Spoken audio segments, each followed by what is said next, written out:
To many in this modern world, the very question, purpose of life, is a meaningless one. Why? Because the dictum, the law of this modern world is simply enjoy.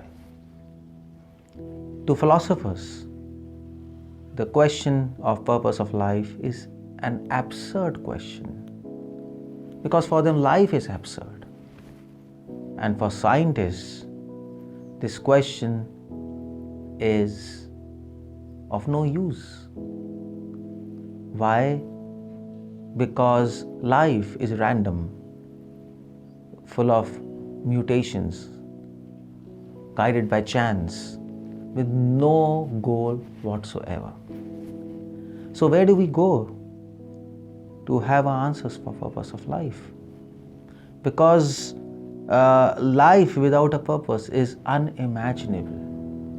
Life without purpose is insanity. We all need purpose, or we'll go insane. That's a fact. Even though science can say that reality is without purpose and without goal, but we all nevertheless need a purpose, or we might have to reinvent a purpose to life, even if science says there is no purpose at all, scientifically speaking. Or even if a philosopher says purpose of life is an absurd question. But we need one. Perhaps, or life without a purpose is an animal life, because that life gradually sinks into sex, violence, frustration, and even madness. And we all know hippie movement of 70s. It was chaos individually and anarchy socially. That was hippie movement. History has shown a life without purpose is utter chaos. So, what's the purpose of life? Well, religion has answer to this question of purpose of life. In fact, religion deals with this very question, what's the purpose of life? Where science tries to understand the components of life, and philosophy tries to analyze various aspects of life, like beauty, ethics. Religion tries to understand the purpose of life. It goes to the very core of life itself, and tries to understand where our life is going, why we are living. What is the point of this entire universe? Why there is something rather than nothing, as it's famously said. So how does how does religion approach this question of purpose of life?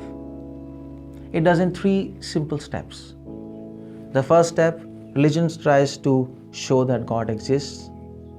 The second step, religion tries to show that the purpose of life is God realization. And the third step, it shows that no other purpose other than God realization is worth pursuing. Okay, so let's examine these 3 premises or 3 steps of religion. The first step is a religion tries to show that God exists. Now here is a very important point. Religion is not claiming or religion is not asking us to have blind faith or superstition or mysticism of something of some kind. No, that's not the point.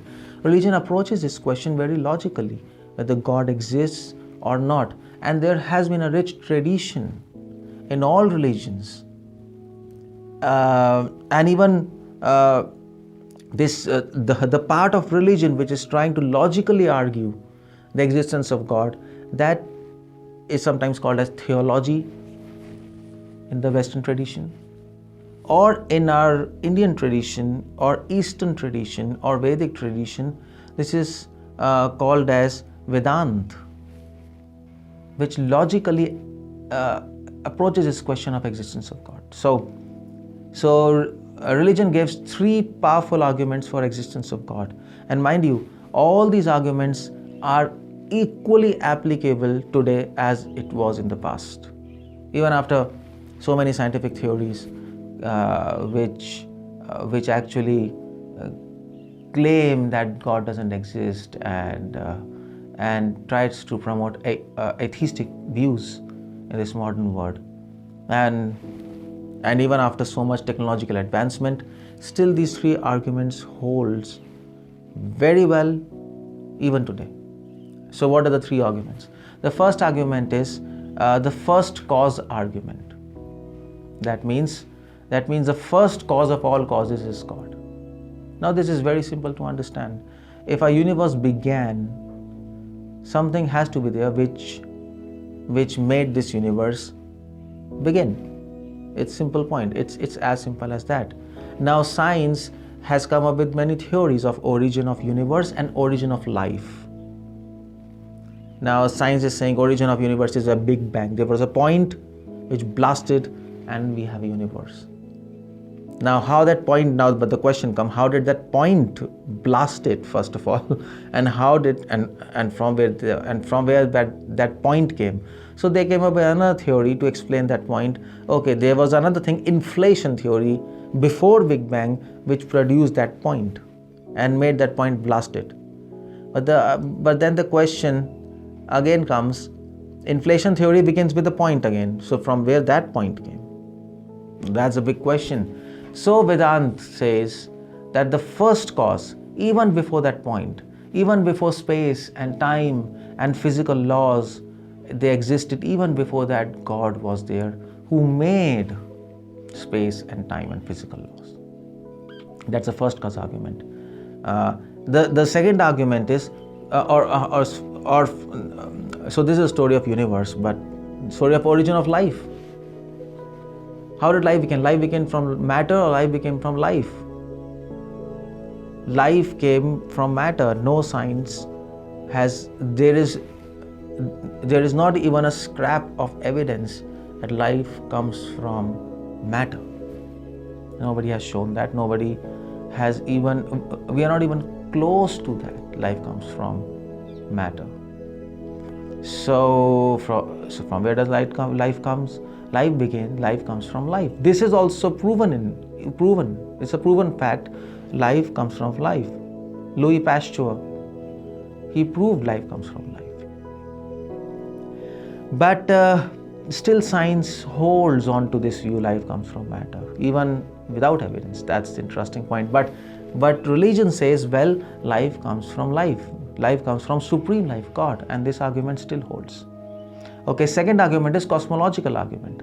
Cosmological argument simply says, there are various varieties of cosmological argument, but the essence is, cosmological argument simply says, you see, it's a big cosmos and it's run according to some laws, physical laws, Newtonian laws, Einsteinian laws, quantum laws, and whatever laws there are. Well, who made these laws? If there are laws, then there has to be an intelligence. And this intelligence, that intelligence is called as God, because these laws seems to be unchangeable and universally applicable. So this has to be made by God, who is himself eternal and intelligent, to design these laws in such a way that universe keeps on running without being dissolved or without crashing in between or blah blah blah. So that's called cosmological argument. And third argument is moral argument, which is a very powerful argument, which even Immanuel Kant, who was a rationalist, a very hardcore rationalist, he also accepted this moral argument. Now, what this argument says, very simple. This argument says that, well, we all have a moral sense in us.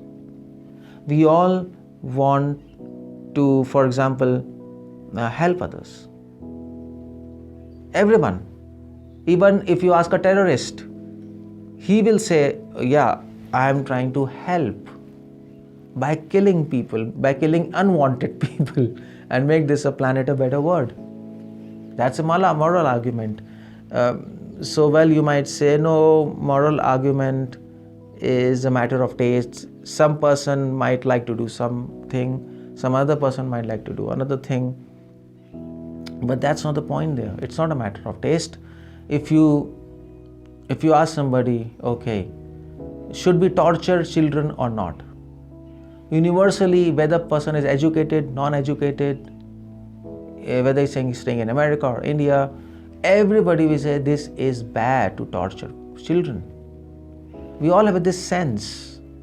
We all have this sense of mercy. We all have this sense of love and to be loved. This is called moral argument. Now, from where this moral sense is coming in all of us, which is universally applicable. Now, for this universal moral sense, we need a God who can maintain this moral sense. God can maintain moral sense in all circumstances. Without God, this cannot be explained. Why everybody want to have mercy, why everybody want to love, why everybody want to be loved, why everybody wants to help. This means God has put this moral sense in us. And in fact, there was a Russian philosopher, he said, without God, everything is permissible. That's the point. If there is no God, then anybody can do anything. Anybody can do anything. So this moral sense is sustained by God. Without God, anybody can do anything. In any circumstance, a person can break his moral sense. That's the whole point. But if God is there, you cannot break your moral sense. You feel guilty by breaking moral sense because you're responsible to God. So God not only sustains moral sense, not only has created moral sense, He sustains and maintains the moral sense. So this is a moral argument, very powerful argument. This clearly shows that God exists. If you really think deep on this, I'm not going deep into this matter, but if you really think deep on this, these three arguments shows that God exists. Okay, this is the first question. Second question religion answers is, religion urges humanity to attain God realization. If God exists, the purpose of life is to realize God. The entire cosmos is created for this purpose, so that we can see this cosmos and behold its glory and understand that there is God and try to make a relationship with Him. That is God realization. Why we should aim for God realization? Because it will bring ultimate satisfaction, peace and happiness. And third argument is, no other goal, no other purpose is worth pursuing except God realization. Why? Because people want to become rich. People think my purpose of life is to become rich. People think my purpose of life is to have fame and name and career. But religion clearly shows by logical arguments that any other goal like rich, name, fame, it will not produce ultimate satisfaction and happiness. Rather, it will produce envy and anxiety. Envy because people will be more famous than you, people will be more richer than you. And anxiety of maintaining your richness and maintaining your name and fame. And of course, there are many other flaws which religion shows. The more the money, the more the greed. The more the power, the more the lust. The more the lust, the more the anger. So, if you have greed, envy, stress, anxiety, anger, how can you have satisfaction, peace and happiness? You can have some kind of agitation of senses and some kind of superficial enjoyment, but no deeper satisfaction. So by these three steps, religion shows that the purpose of life is God realization and nothing else. Thank you very much.